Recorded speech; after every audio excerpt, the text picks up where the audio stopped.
Good morning, everyone. This is Dr. M.K. Dev from the Department of Humanities and Social Sciences, Assam Downtown University, Guwahati.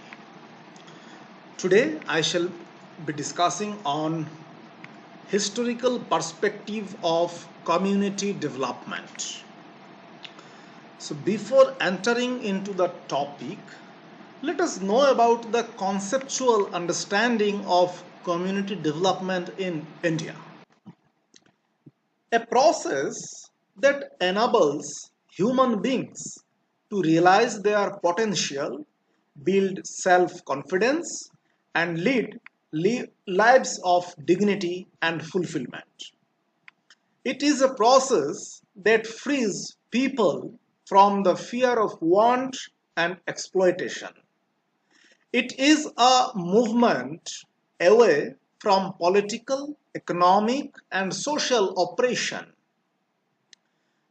Development consists of a set of practices, sometimes appearing to conflict with one another, transformation and destruction of the natural environment, and of social relations which require for the reproduction of society.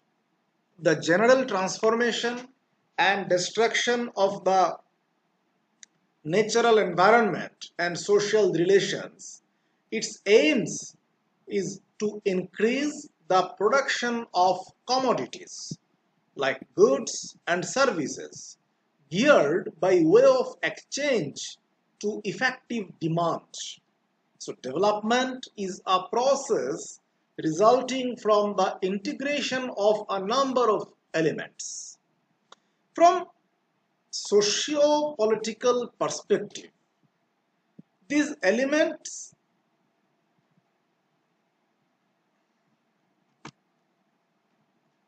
and their components are integrated in a system in which the elements are closely interrelated.